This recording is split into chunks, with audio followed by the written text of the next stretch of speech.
kegiatan diseminasi aksi nyata modul 1.4 tentang budaya Rohingya. Tak lupa salawat serta salam kita haturkan kepada junjungan kita Nabi besar Muhammad SAW yang kita selalu nantikan syafaatnya di yaumil akhir nanti. Kepada yang terhormat Bapak Indrianto SPD MPD selaku Wakil Kurikulum SMA Negeri 12 Bandar Lampung, yang kami hormati teman-teman yang sudah menyediakan waktu untuk mendengarkan dan menyimak diseminasi dari CGP Angkatan 11 Kota Bandar Lampung, dan kepada rekan-rekan CGP Angkatan 11 Kota Bandar Lampung semua. Adapun acara hari ini, yang pertama adalah menyanyikan lagu Indonesia Raya, yang kedua doa yang akan dipimpin oleh Ustadz Sukirman, yang ketiga sambutan dari Bapak Indrianto, yang keempat pemaparan materi, dan yang terakhir penutup. Baik, untuk acara yang pertama, mohon hadirin berdiri, kita akan menyanyikan lagu Indonesia Raya.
Hadirin dipersilakan duduk kembali.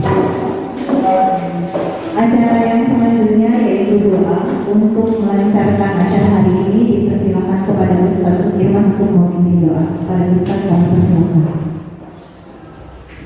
Assalamualaikum warahmatullahi wabarakatuh. Waalaikumsalam warahmatullahi wabarakatuh. A'udzu billahi minasyaitonir rajim. Bismillahirrahmanirrahim. Allahumma shalli wa sallim ala sayyidina Muhammadin fil awwalin wal akhirin wa barik wa sallim ala kulli sahabatir rasulillah. Allahumma rahim. Di pagi kesempatan ini ya Allah, kami bersyukur atas limpahan rahmat dan kurniamu ya Allah, sehingga kami bisa berkumpul di ruangan ini ya Allah. Ya Allah ya Allah, lancarkan acara kami ini ya Allah, acara seminar Angkatan 11 Kota Bandar Lampung calon guru. Semoga ya Allah apa yang dilihatkan oleh kami semua ini ya Allah, Engkau mudahkan, Engkau lancarkan ya Allah. Bimbing kami ya Allah, agar kami bisa menjadi guru penggerak yang terbaik ya Allah, sehingga kami bisa membaktikan kami dan di bangsa Indonesia ini ya Allah. Ya Allah, mengambil urusan kami, jauhkan kami dari segala kesulitan ya Allah. Rabbana menambah anfusana wa in lam taghfir lana wa tarhamna lanakunanna minal khasirin.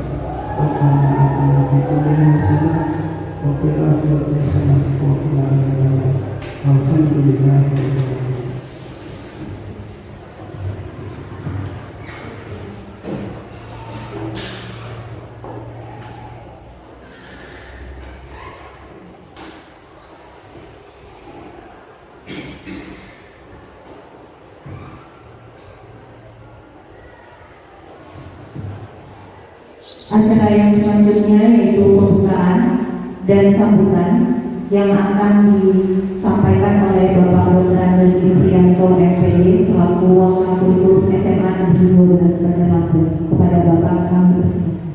Yang kami hormati Bapak Ibu Wali Kepala Sekolah, Bapak Ibu Guru, pendidik dan tenaga pendidikan, terkhusus pada kaum guru muda, Ibu Lucu, Bapak Indra, Ibu Eti dan Ibu Ana.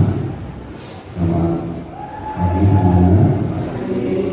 Salam sejahtera untuk kita semuanya. Pertama, saya mau mengucapkan salam dulu kepada Pak TGP yang sudah berproses hingga hari ini. Itu banyak suka dari saya.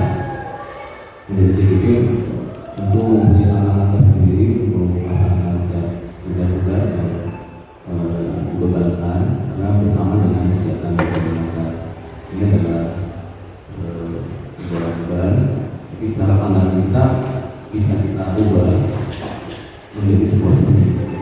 Jadi ketika kita melakukan segala sesuatu ini dengan cara pandang yang baik, tentu kita akan berproses melaksanakan itu dengan cara yang baik juga. Ketika kita melihat ini sebuah beban, kita akan penuh dengan usaha, penuh dengan cita, bahkan ada kesenangan dari situ. Kita memandang sebuah beban. Tapi ketika kita memandang sebuah seni, maka ini adalah sebuah hal yang dilakukan dengan indah.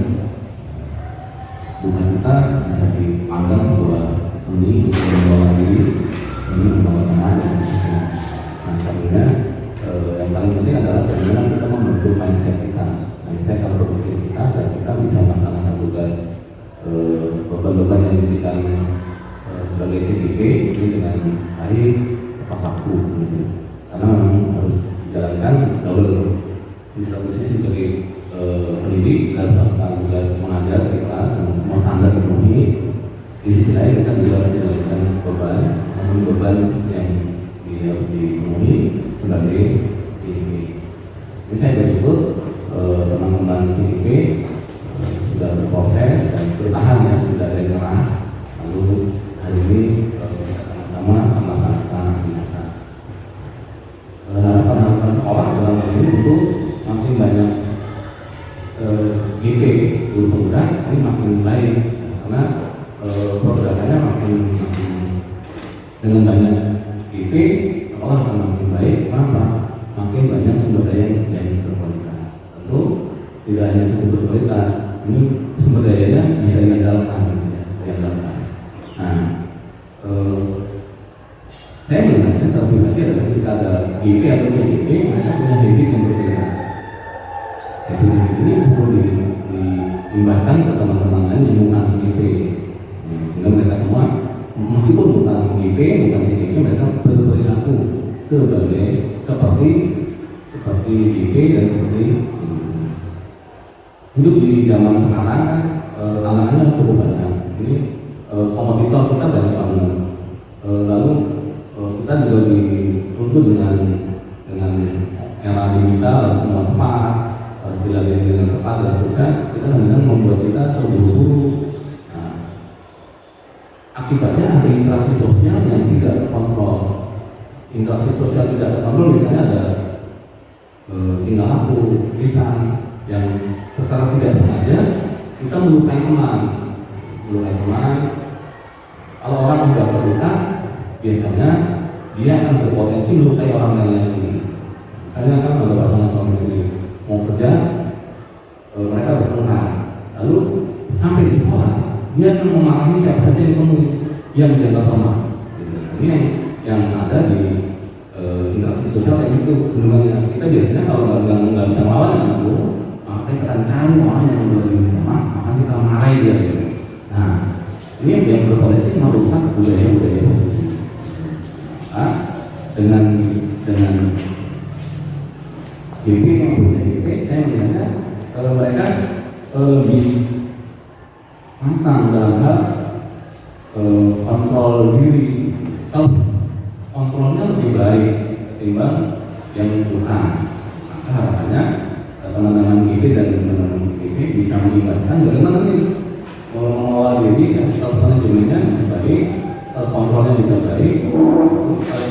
Dulu zaman saya itu kami terbiasa, pokoknya ngomong dulu, urusannya belakangan, mikirnya belakangan. Tapi budaya setelah ada GC ada TGB, ya kita mikir dulu, ngomong. Ini budaya-budaya yang perlu dijelaskan ke teman-teman, budaya positif. Sehingga ketika ada budaya positif akan lahirlah kultur positif, akan lahirlah hidup positif, sehingga proses pembelajaran, proses belajar mengajar sekolah kita menjadi kondusif. Bagaimana mau berprestasi dengan baik, bagaimana mau anak-anak lulus dengan prestasi yang diharapkan kalau lingkungan belajarnya tidak positif. Nah, karenanya yang perlu dilakukan adalah pertama adalah self control oleh kita semuanya, yang dalam hal ini dikopori oleh CGT dan GP, kemudian membangun budaya positif, ya, meminimalkan luka hati, luka emosi, meminimalkan itu, sehingga kita tidak melukai orang lain, lalu mengembangkan budaya positif dan akhirnya anak-anak bisa berprestasi. Nah, budaya positif biasanya juga akan diikuti oleh satu situasi, ada disiplin positif. Kita biasanya kita cenderungnya hidup itu transaksional. Ya, aku mau bantu kamu asal kamu begini, semuanya bisa. Aku mau lakukan ini kalau kamu memenuhi tuntutannya. Itu namanya transaksional. Harapannya ketika kita menjadi CGP dan GP yang disiplin positif, kita peradabannya meningkat, nggak lagi transaksional. Pertanyaannya banyak yang muncul oleh kita adalah apa yang bisa saya bantu. Jadi ketika kita ditanya, kalau kamu jahat sama saya, maka titik gitu kan. Atau sebelumnya kalau kamu baik sama saya, jadi kita juga saya akan lebih baik kepadamu. Itu transaksionalnya. Lalu ditanya yang kedua, tapi kalau saya jahat kepada kamu, maka titik-titik jawabannya. Ini kalau di titik-titiknya banyak yang mengisi, saya juga akan lebih jahat kepadamu. Padahal dengan peradaban dunia yang sekarang harusnya tidak gitu isinya. Iman kita kan, visi sekolah kita beriman bertambah. Harusnya isinya adalah ketika kamu jahat kepadaku, maka aku tetap baik padamu. Harusnya gitu peradaban ini. Maka dengan demikian disiplin positif bisa dikembangkan. Untuk itu mohon teman-teman CGP dan GP menjadi kelompok. Itu nggak lagi transaksional. Yang menyerahkan orang-orang yang transaksional cepat atau lambat akan terkena sosial. Karena ini bagian dari karakter. Disiplin positif dikembangkan di sekolah kita, anak-anak terlambat, kita suruh ngajar bapak-bapak, jadi membuat situasi yang positif. Ya. Mungkin ada punishment juga bentuknya yang positif dan seterusnya. Sehingga budaya-budaya seperti itu bisa juga ketika kita berada di kelas, kita juga bisa mengimplementasikan dengan membuat kesepakatan apa yang kita sedang yang positif. Ya. Bagaimana kalau terlambat? Apakah terlambat harus segera masuk? Apakah terlambat harus sudah berdua? Apakah kalau mengerjakan tugas apa punishment dan seterusnya bisa disepakati bersama? Di era belajar merdeka kita bisa memilih punishment. Saya pernah membuat semacam pilihan waktu itu ada sebuah kegiatan dan anak ini diminta untuk membuat semacam action plan gitu dalam waktu tertentu. Ketika di action plan tanggal T ini tidak terpenuhi, maka punishment apa yang akan dipilih oleh dia sendiri. Jadi punishmentnya ternyata dia memilih ketika ini tidak dilakukan, maka aku akan tidak memegang HP selama 1 minggu. Punishmentnya dia pilih sendiri. Ini positif begitu kan, ini disiplin yang positif. Nah, ternyata setelah diamati oleh kami, ternyata anak yang mengambil punishment itu benar-benar tidak bisa sama sendiri, bisa perilakunya juga. Bahkan bukan dia sendiri, perilaku komunitasnya juga berubah, perilaku orang-orang di dunia juga berubah. Nah ini yang barangkali belum membudayai kita, bagaimana punishment membuat pilihan secara pribadi, self choice untuk Jadi kami berharap dengan adanya CGP melalui aksi nyata hari ini tidak hanya basa-basi, tapi ini beneran dilakukan, ada progresnya dan terbuka untuk dievaluasi, terbuka untuk dikontrol oleh pihak lain. Mungkin itu yang bisa kami sampaikan. Mudah-mudahan melalui aksi nyata hari ini kita mendapatkan insight baru untuk menolong semua kita adalah lebih maju daripada hari kemarin.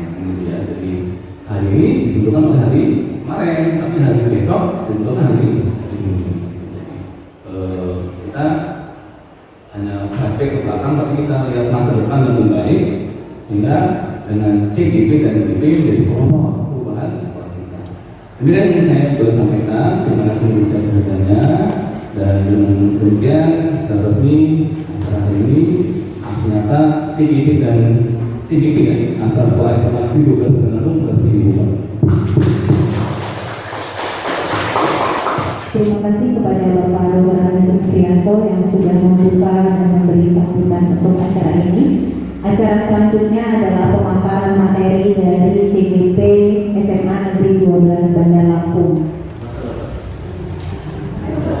Baik Bapak Ibu sekalian, terima kasih atas kesediaan waktunya masih sampai dengan pukul 11 masih bersedia duduk di sini dengan penuh semangat untuk dapat menyimak hasil dari diseminasi kami, untuk menyimak diseminasi atau pengibasan dari tugas kami di calon guru penggerak angkatan 11. Tadi sebelum saya menjelaskan materi tentang posisi kontrol restitusi, saya akan memperkenalkan diri terlebih dahulu. Perkenalkan, saya Eni Wijayanti, CGP angkatan 11 dari Kota Bandar Lampung di instansi SMA Negeri 12 Bandar Lampung. Dan sebelum saya menjelaskan tentang apa sih posisi kontrol restitusi, tadi Bapak Ibu sudah menyimak tentang materi pertama, yaitu tentang paradigma belajar. Kalau kita ingat kembali, tentunya paradigma belajar tadi adalah dari hasil pemikiran Bapak Pendidikan Ki Hajar Dewantara. Bapak Ki Hajar Dewantara ini merupakan salah satu profil yang bisa memajukan pendidikan yang ada di negara kita. Kalau kita ingat kembali, bahwasannya dulu pendidikan itu hanya untuk kalangan-kalangan tertentu, hanya untuk orang-orang tertentu yang bisa mendapatkan pendidikan.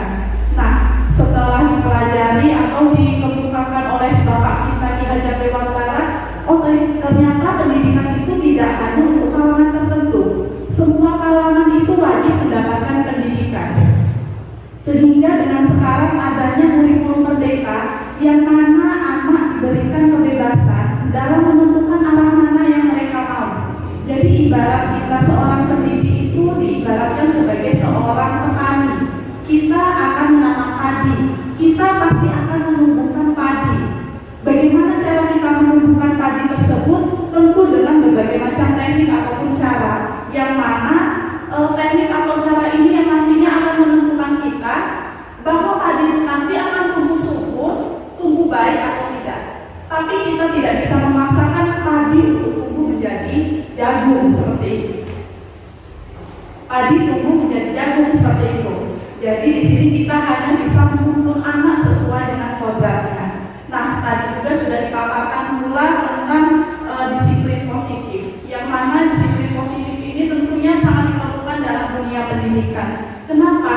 Kalau kita ingat atau kita lihat peserta didik kita, tentunya semakin berkembangnya zaman, semakin berkembangnya teknologi, semakin banyak pula pelanggaran-pelanggaran yang tentunya sudah dilakukan oleh peserta didik. Nah, di sini peran kita sebagai guru tentunya harus tahu bagaimana kita bersikap mendisiplinkan.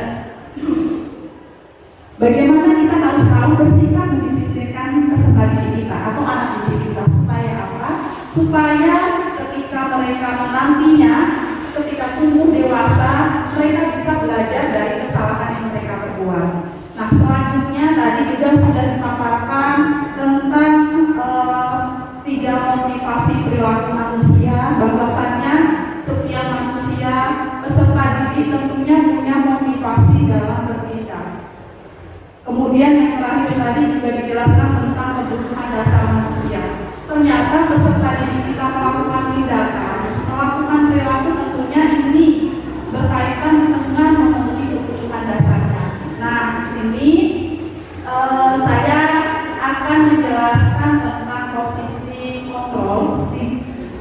posisi kontrol ini ada lima, seperti kita tahu, kita lihat di depan. Nah, apa sih posisi kontrol ini? Nah, tentunya kita sebagai pendidik atau sebagai guru ataupun sebagai tenaga pendidik yang tidak hanya guru, mungkin kita ditugaskan di bagian BK atau di bagian staff, mungkin atau di bagian security. Tentunya kita di sini berperan sangat aktif untuk mendisiplinkan peserta didik. Nah, bagaimana caranya?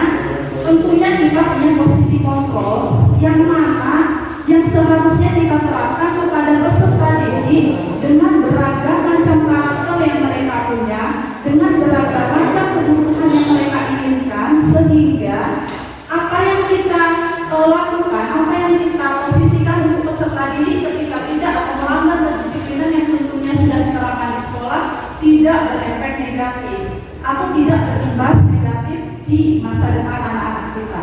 Tentunya ini yang kita inginkan. Tapi sejauh mana kita lihat ternyata ketika kita menjadi wali kelas, ketika kita menjadi guru, kita sama-sama tidak lepas dari kita sebagai manusia. Kita tentunya punya yang namanya emosional ketika menghadapi peserta didik yang melanggar kedisiplinan sekolah atau melanggar salah satu tata tertib sekolah.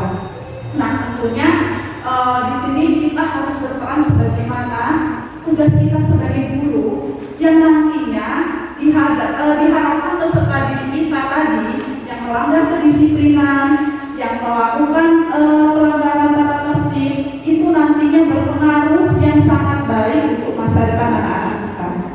Nah, apa saja sih posisi kontrol? Nah, di sini yang pertama, posisi kontrol itu ada yang sebagai penghubung.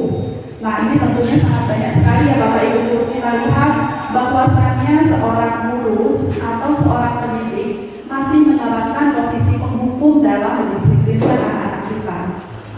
Yang kedua, pembuat merasa bersalah.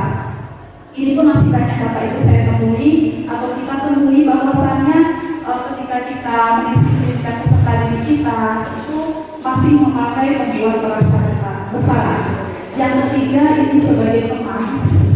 Jadi ketika kita mendisiplinkan siswa, kita bertindak hanya sebagai teman, kemudian bertindak sebagai pemantau, kemudian yang terakhir bertindak sebagai manajer. Nah, apakah itu bertindak sebagai penghubung? Bagaimana bertindak sebagai pembuat merasa bersalah? Bagaimana bertindak sebagai teman, pemantau ataupun manajer? Tentunya dari 5 posisi kontrol ini terhadap kita mendisiplinkan peserta didik ada yang baik, ada juga yang belum baik. Nah, mana yang baik dan mana yang belum baik, mari kita pahami. Nah, yang pertama tadi sebagai penghubung. Maaf Bapak Ibu, itu penghubung bukan penghukum ya Bapak Ibu. Ada kesalahan dalam mengerti. Baik sebagai penghubung, di sini sebagai penghubung itu guru bertindak sebagai memaksa. Dia memaksa untuk mau mengikuti apa kata guru. Misalnya nih, di sini seperti ada kata-kata patuhi aturan saya atau awas. Seperti misalnya kalau ada siswa yang tidak mengerjakan PR, awas ya nak ya, kalau kamu besok tak mengerjakan PR, nilai kamu bakal saya tolongkan. Seperti itu. Kemudian ada juga kata-kata kamu selalu saja salah. Misalnya nih, siswa mungkin kita sering lihat banyak siswa yang terlambat dan itu aja siswanya. Kadang kita ngomong kamu selalu yang terlambat, kamu lagi yang terlambat. Nah, ini juga sebagai sifat penghubung. Kemudian ada yang guru yang berkata juga selalu, pasti selalu yang terakhir selesai. Nah, ini berkaitan dengan pembelajaran di kelas. Misalnya ada tugas, waktunya sudah habis, anak itu selalu yang terakhir ngumpulin tugas. Gurunya bilang, kenapa kamu nak selalu saja terakhir ngumpulinnya, nggak seperti kawan-kawan lainnya. Nah, ini sebagai salah satu bentuk penghubung dari seorang pendidik. Nah, selanjutnya, nah hasilnya kalau kita bertindak sebagai penghubung, tentunya kemungkinan murid akan marah, akan mendendam atau bersifat agresif. Nah, bisa jadi kembali dulu, murid tersebut akan mencoret-coret bukunya, kemudian atau meja tulisnya. Kalau di gurunya lagi nih, sebeli sama gurunya, siswanya bisa jadi incer di kendaraan gurunya, nanti dicoret-coret, atau mobil, ban motor mobil, bapak ibu bisa dikempesin, seperti itu. Nah ini hasil dari sifat menghukum yang dilakukan oleh peserta didik atau guru dalam mendisiplinkan anaknya. Ini hasilnya. Nah, gimana selanjutnya tentang posisi kontrol? Nah, membuat merasa bersalah. Untuk posisi kontrol ini, membuat merasa bersalah ini juga sering kali kita temui bapak ibu di sekolah-sekolah. Misalnya, ketika seorang guru itu merasa siswa kita sering melakukan pelanggaran, kita terlalu sampai untuk marah-marah. Akhirnya kita buatnya dengan bahasa seperti ini. Ketika dia tidak mengerjakan PR misalnya, ibu sangat kecewa sekali dengan kamu, Mas. Kenapa selalu kamu yang tidak mengerjakan PR? Nah, dengan bahasa seperti ini ternyata ini sudah membuat anak merasa bersalah. Kemudian dengan contoh lainnya, berapa kali bapak harus memberitahu kamu ya, Nak?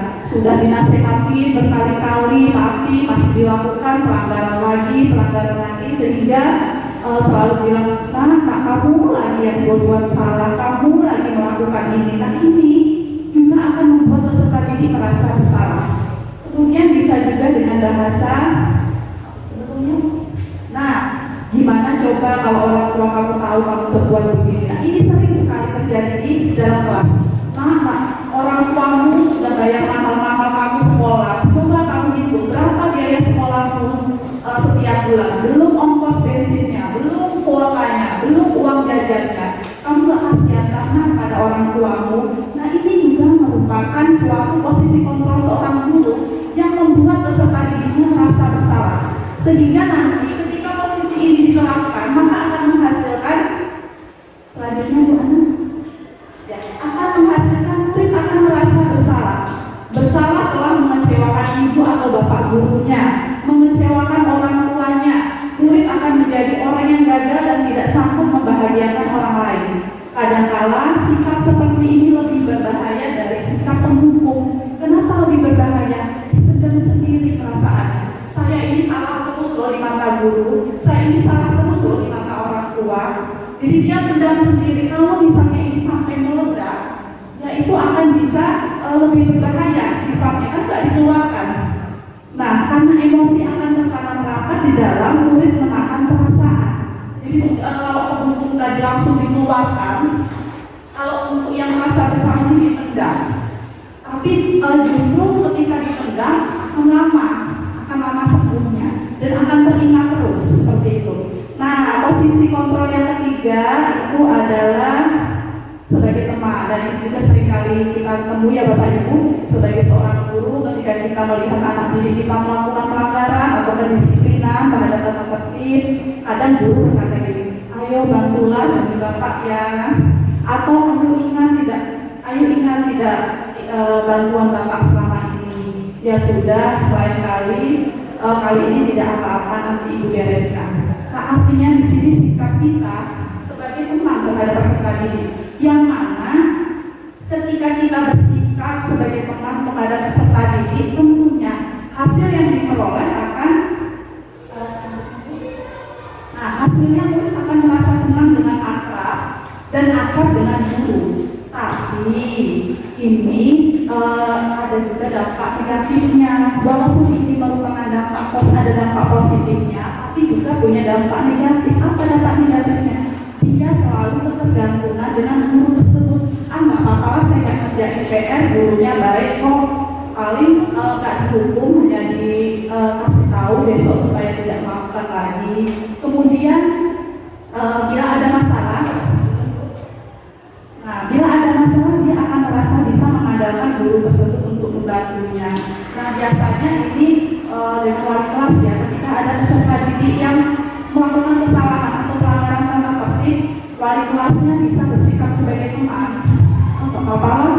Dengan ibu-ibu saya nggak dapat nilai, nanti saya minta tolong wali kelas saja supaya mau membantu saya untuk bujuk ibu matematika misalnya untuk bisa memberi nilai saya. Nah, artinya di sini dia ketergantungan, tidak mampu menyelesaikan masalahnya sendiri. Nah, selanjutnya posisi kontrol yang keempat itu adalah sebagai pemantau. Artinya di sini sebagai pemantau dia hanya seorang pendidik hanya memantau, tidak melakukan tindakan. Kalau memantau kan hanya melihat ya Bapak Ibu ya, tidak melakukan tindakan. Dia akan bertindak ketika sudah jelas peraturannya. Misalnya di sini dengan bahasa peraturannya apa? Apa yang telah kamu lakukan? Sanksi atau konsekuensinya apa? Jadi hanya sebatas kalau kamu melakukan kesalahan A, kamu tentunya tahu apa konsekuensinya. Kalau kamu melakukan kesalahan B, itu kira-kira apa konsekuensinya? Seperti itu ya. Nah, selanjutnya yang terakhir, hasilnya Bapak Ibu. Kalau sebagai pemantau, hasilnya ini adalah murid memahami konsekuensi yang akan dijalankan karena telah melanggar salah satu peraturan sekolah. Guru tidak menunjukkan suatu emosi berlebihan, menjadi marah atau membuat merasa bersalah. Murid tetap dibuat tidak nyaman. Kenapa tidak nyaman? Misalnya nih, di dalam kelas ada pelajaran matematika. Mungkin kenapa saya sampaikan pelajaran matematika? Karena sampai saat ini pelajaran matematika ini dianggap pelajaran paling sulit ya dari peserta didik. Peserta didik mengerjakan soal matematika atau latihan.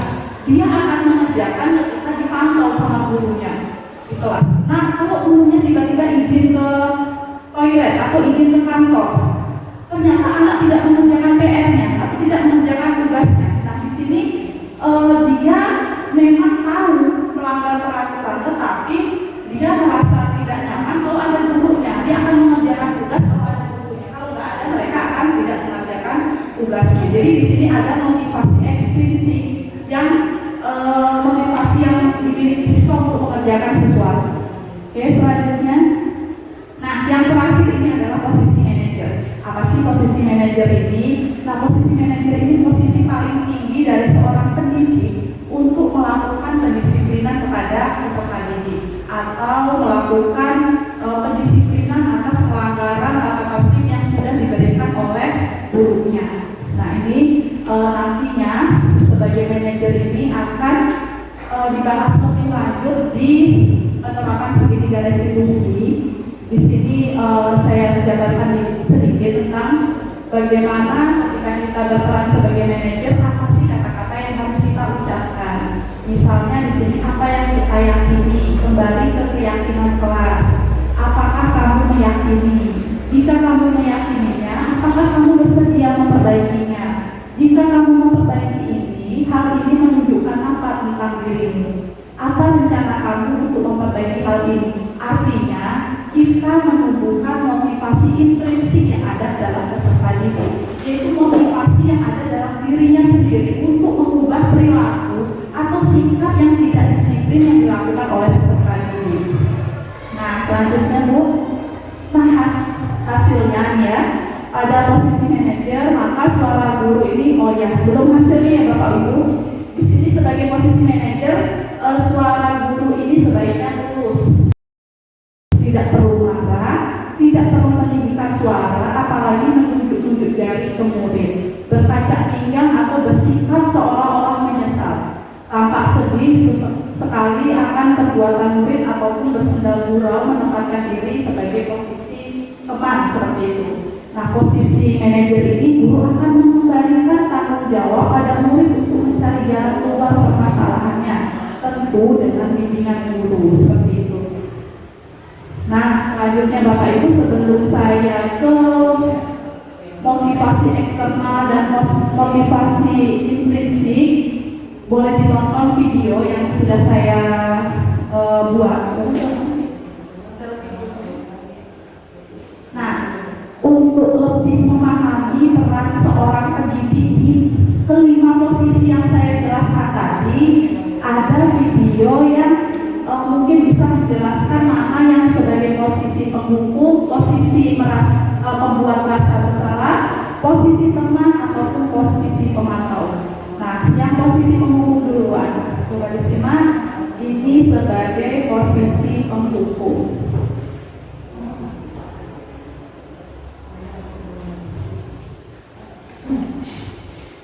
Nah, posisi kontrol, posisi mendukung, coba diperhatikan Bapak Ibu.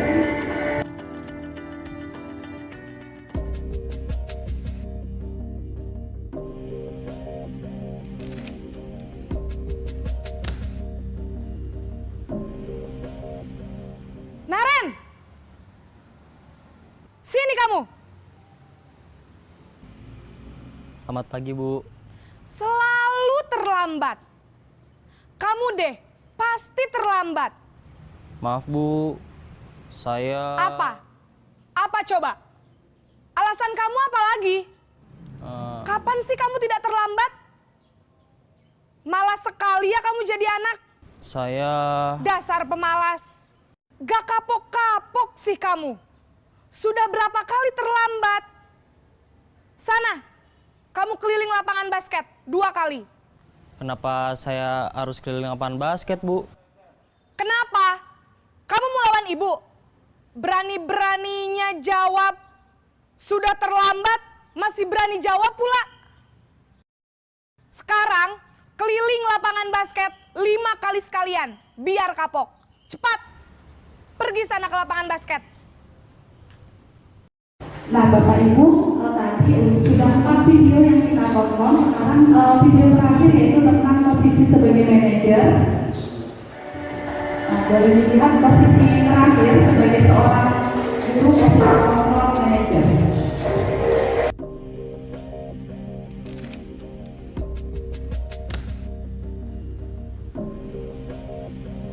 Naren!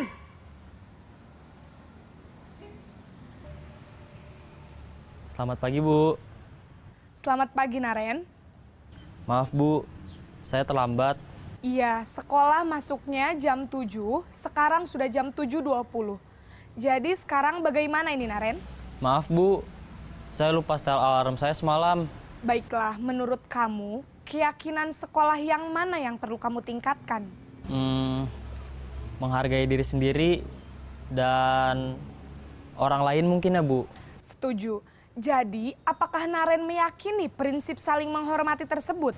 Iya, Bu. Saya meyakininya. Apakah Naren bersedia memperbaiki masalah keterlambatan ini? Bersedia, Bu. Bagaimana kamu akan perbaiki masalah keterlambatan ini?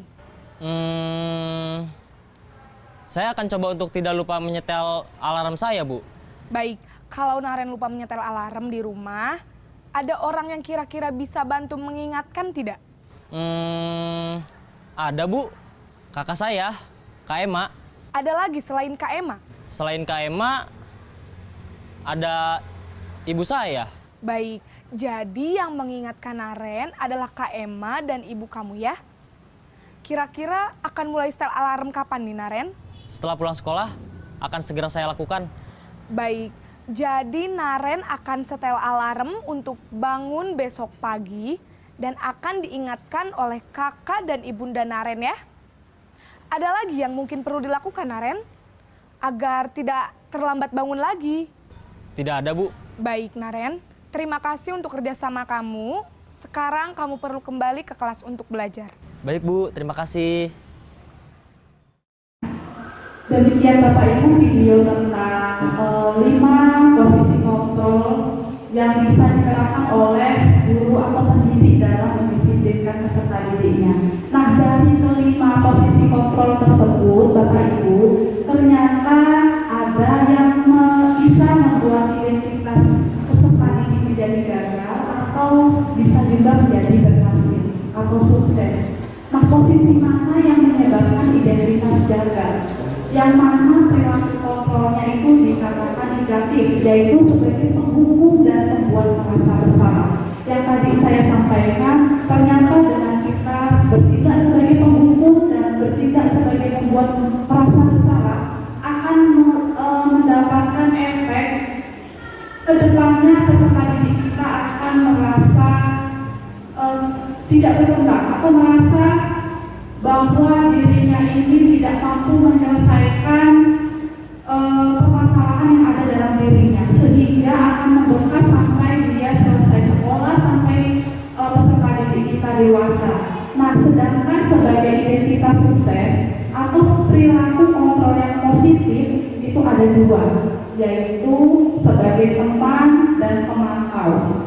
Nah, sebagai teman ataupun pemantau ini bisa berdampak positif walaupun masih ada dampak negatif yang akan diperoleh oleh siswa. Sedangkan posisi yang paling baik tadi ada di posisi manajer, yaitu posisi yang mampu mengontrol dirinya baik sebagai pendidik ataupun sebagai peserta didik. Nah, baik Bapak Ibu, untuk forum diskusi yang 5 posisi kontrol. Nah, ketika berinteraksi dengan peserta didik berdasarkan 5 posisi kontrol yang sudah saya jelaskan tadi, posisi manakah yang sering Bapak Ibu pakai? Setelah mengetahui materi ini, kira-kira posisi mana yang akan dipakai selanjutnya? Oke, siapa yang bersedia untuk maju ke depan menjelaskan posisi mana yang selama ini telah dilaksanakan? Baik Ibu, boleh silakan cerita dulu.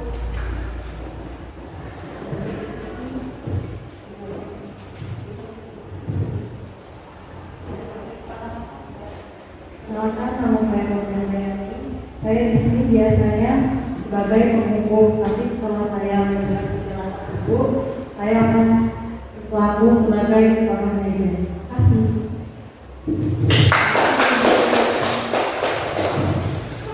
Baik, terima kasih Ibu atas refleksinya. Betul sekali ya, ternyata masih banyak sekali posisi kontrol yang sudah kita lakukan ini tidak sesuai dengan yang seharusnya seorang pendidik lakukan. Terima kasih. Demikian mungkin pemaparan tentang 5 posisi kontrol peserta didik yang saya sampaikan. Untuk pemaparan materi selanjutnya akan disampaikan oleh Ibu Ana Pratiwi Magdalena. Kepadanya kami persilakan.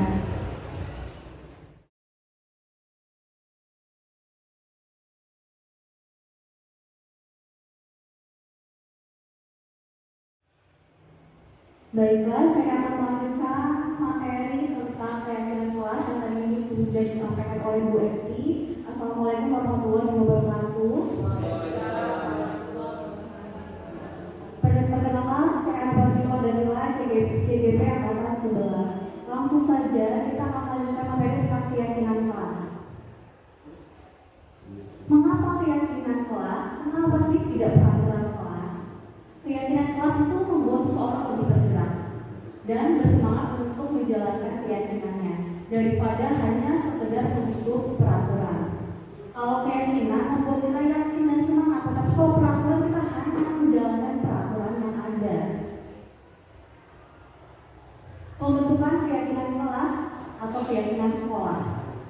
Keyakinan kelas ini bersifat lebih abstrak daripada peraturan yang sudah ada. Keyakinan kelas itu isinya berupa pernyataan-pernyataan. Pernyataan keyakinan kelas senantiasa dibuat atau dibentuk dalam kalimat yang lebih positif. Kemudian, keyakinan kelas hendaknya tidak terlalu banyak seperti peraturan kelas, sehingga keyakinan kelas ini mudah dipahami dan mudah diingat. Keyakinan kelas juga merupakan sesuatu yang diterapkan di kelas dan di lingkungan sekolah maupun di kelas itu sendiri dengan dilakukan bersama-sama dengan murid dan gurunya. Lalu, semua warga kelas hendaknya ikut berkontribusi dalam pembentukan keyakinan kelas lewat kegiatan curhat pendapat atau diskusi secara bersama-sama. Yang terakhir, bersedia meninjau kembali keyakinan kelas dari waktu ke waktu. Segitiga restitusi memiliki 3 tahapan. Yang pertama, menstabilkan identitas. Menstabilkan identitas, teori kontrolnya, kita semua akan melakukan hal terbaik yang bisa kita lakukan. Kemudian, langkah keduanya yaitu validasi tindakan yang salah. Semua perilaku memiliki alasan. Kemudian yang ketiga, menanyakan keyakinan. Kita semua memiliki motivasi internal. Menstabilkan identitas, bagian dari segitiga restitusi, bertujuan untuk mengubah identitas anak dari orang yang gagal melakukan kesalahan menjadi orang yang sukses. Kalau kita ingin menjadi reflektif, maka kita harus meyakinkan anak dengan cara membuat kalimat-kalimat seperti yang akan saya jabarkan. Yang pertama, Berbuat salah itu tidak apa-apanya. Kemudian tidak ada manusia yang sempurna karena semua manusia pernah melakukan kesalahan. Berikutnya, saya pun pernah melakukan kesalahan seperti kamu. Lalu kita bisa menyelesaikan masalah ini, kita cari solusinya bersama-sama. Lalu Bapak Ibu tidak tertarik mencari siapa yang salah, tetapi kita akan mencari solusi dari permasalahan yang kamu temui atau kamu alami saat ini. Berikutnya, kamu berhak merasa seperti itu. Dan terakhir, apakah kamu sudah menjadi teman yang baik untuk dirimu sendiri? Berikutnya, validasi tindakan yang salah. Setiap tindakan yang kita lakukan pasti memiliki tujuan, yaitu memenuhi kebutuhan dasar. Kalau kita memahami kebutuhan dasar menjadi sebuah tindakan, kita akan bisa menemukan cara-cara yang paling efektif untuk memenuhi kebutuhan tersebut. Kalimat-kalimat di bawah ini mungkin terdengar asing bagi guru, namun dikatakan dengan nada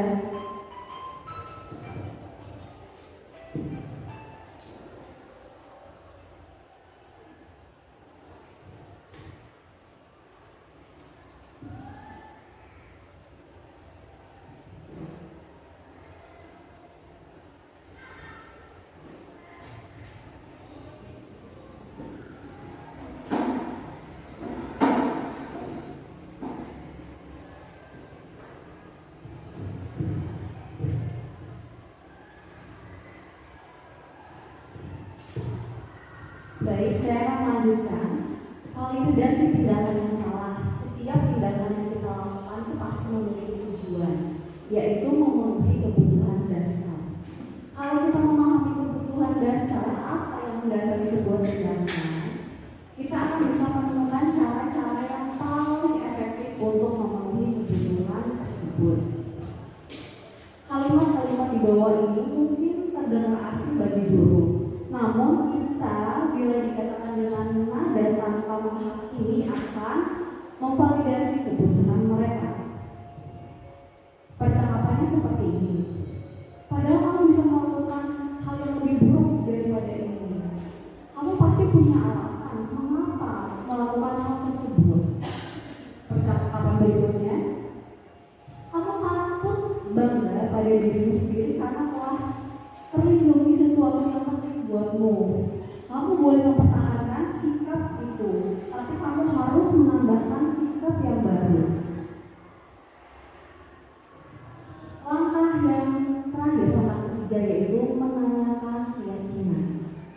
Ketika identitas sukses telah tercapai pada langkah pertama dan tingkah laku yang salah telah divalidasi oleh langkah yang kedua, maka anak atau siswa siap dihubungkan dengan nilai-nilai yang dia percaya dan berpindah menjadi nilai yang diinginkan, seperti keyakinan kelas yang sudah dibuat ya.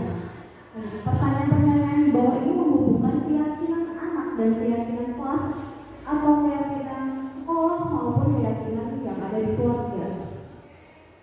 Apa yang kita percaya sebagai kelas atau keluarga? Kemudian, apa nilai-nilai umum yang kita sepakati? Apa bayangan kita tentang kelas yang ideal? Dan terakhir, kamu mau menjadi orang yang seperti apa? Baiklah, kita di sini akan melanjutkan diskusi.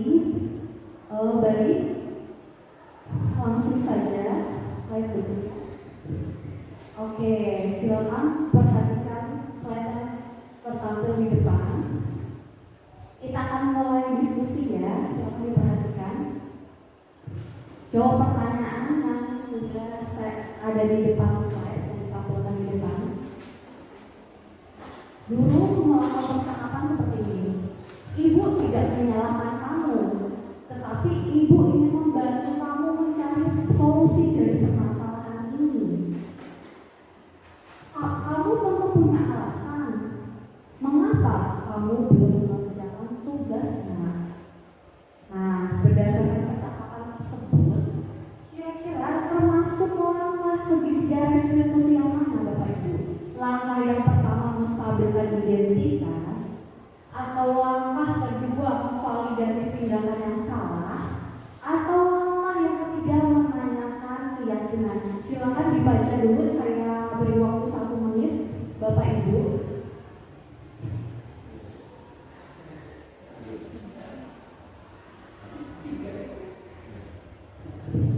Oke, cukup.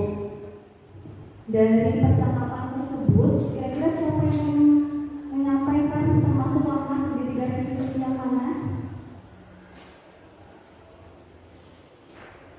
Ya, saya Oke, silakan boleh maju depan Bapak Reza.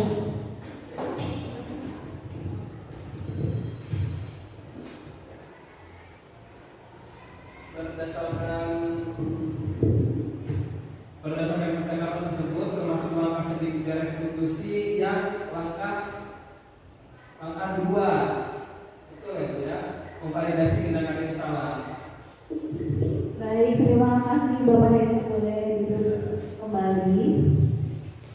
Oke, kita langsung saja ya. Pertanyaannya, ibu tidak menyalahkan kamu, tetapi ibu ingin membantu mencari solusi dari permasalahan ini. Kamu tentu punya alasan mengapa kamu melakukan hal tersebut. Jadi percakapan tersebut termasuk langkah segitiga yang nomor 2. Segitiga restitusi langkah 2 memvalidasi tindakan yang salah. Itu adalah jawabannya. Jadi kalau kita menemui situasi permasalahan yang ada di kelas, misalnya siswa tidak mengerjakan tugas, kemudian terlambat hadir di kelas, kemudian siswa itu tidur ketika pembelajaran atau tidak mau berdiskusi dengan teman-temannya, kita tanyakan alasannya, divalidasi kenapa siswa melakukan hal tersebut. Contoh, kenapa kamu belum mengerjakan tugas?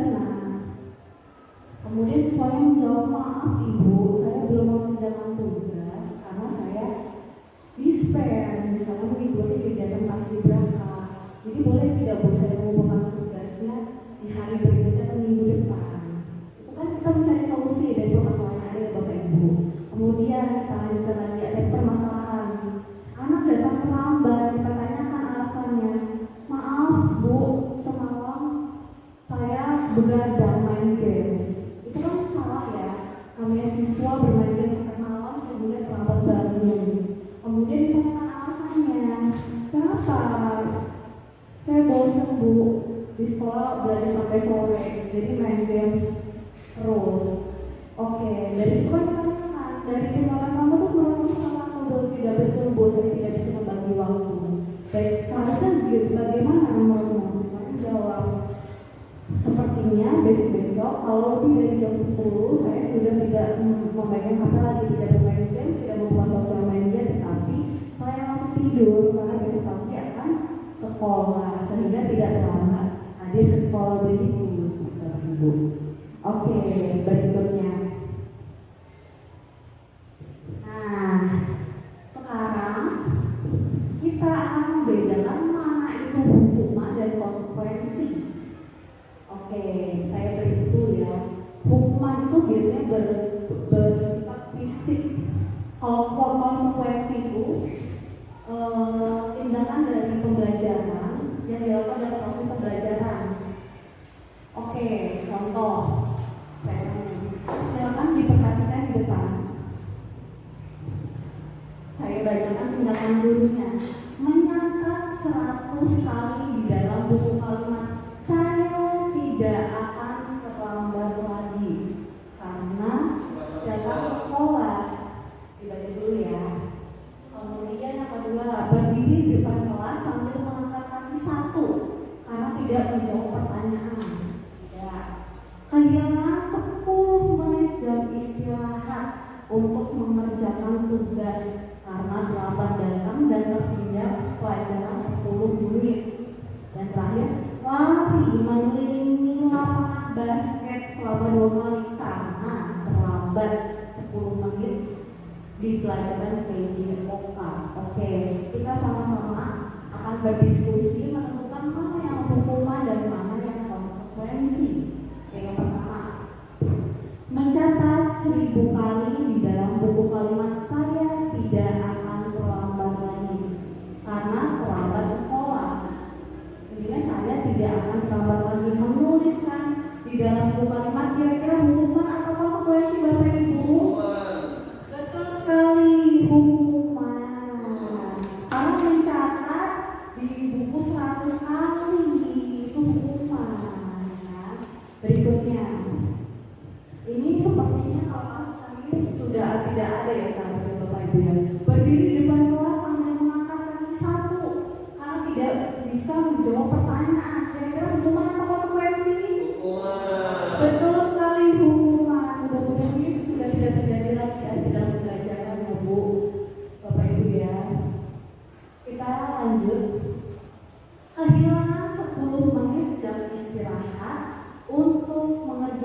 tugas karena terlambat datang dan tertinggal pelajaran selama 10 menit.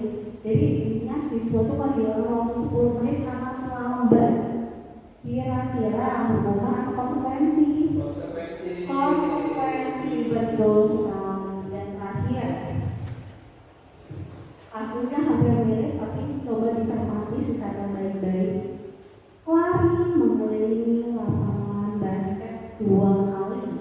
Lari mengelilingi lapangan basket 2 kali karena terlambat datang 10 menit di pelajaran PJOK atau pelajaran olahraga Bapak Ibu. Kira-kira termasuk hukuman atau konsekuensi?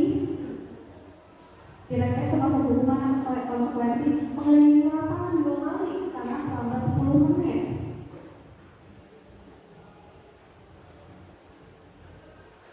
Ayo, bingungnya sudah kalimatnya saya. Oke, kita cermati baik-baik. Lari mengelilingi lapangan selama 2 kali. Kata kuncinya terlambat 10 menit di pelajaran PJOK. Jadi termasuk hukuman atau konsekuensi? Konsekuensi. Oke, kita cek bersama-sama jawabannya. Betul semua ya, Bapak Ibu ya. Kita ulas kembali. Mencatat 100 kali di buku karena datang terlambat itu termasuk hukuman. Berdiri di depan kelas mengangkat kaki satu kalau tidak bisa menjawab pertanyaan termasuk hukuman. Kehilangan waktu 10 menit istirahat itu termasuk konsekuensi. Dan terakhir itu lari mengelilingi lapangan karena terlambat pelajaran PJOK termasuk konsekuensi.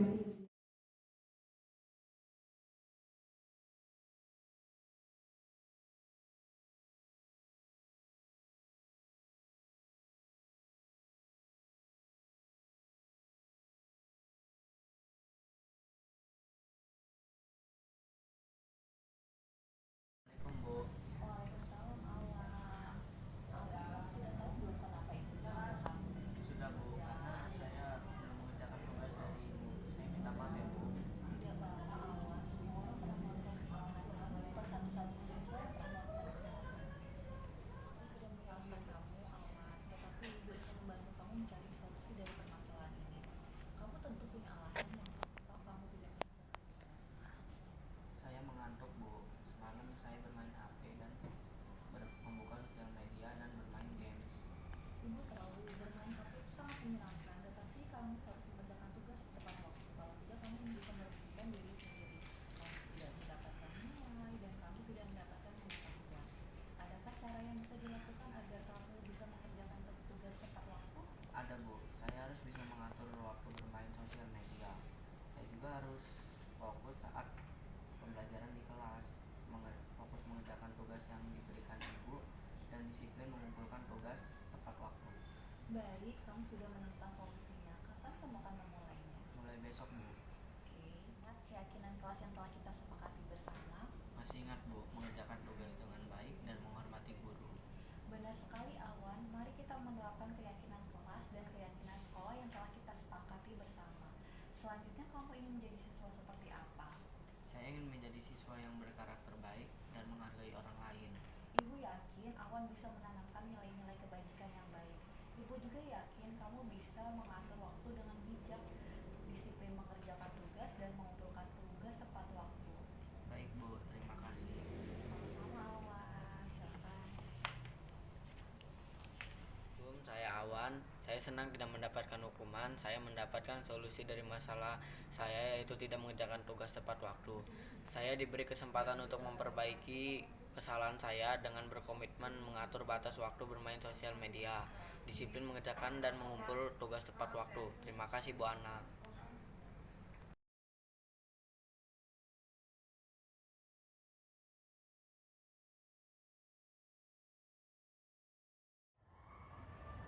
Nah, di sini ada permainan Bapak Ibu. Ada yang bisa mewakili untuk maju ke depan tidak? Ibu Diri dan Ibu Sri bisa maju ke depan untuk mewakili kawan-kawannya. Jadi kita akan melakukan permainan berpasangan.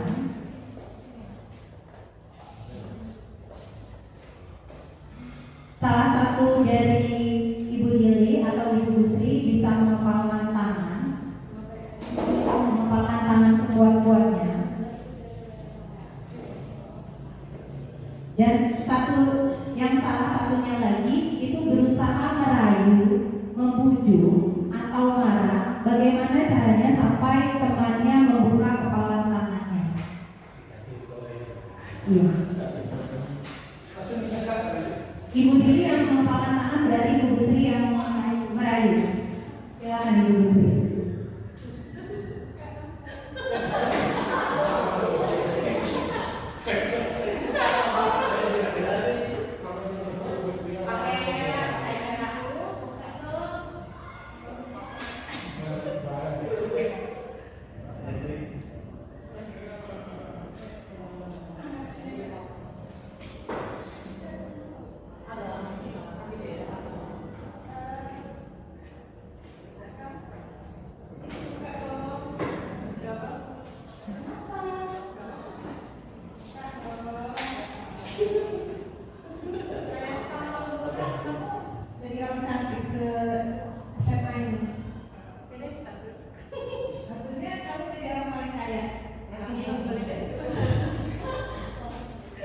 Baik, terima kasih.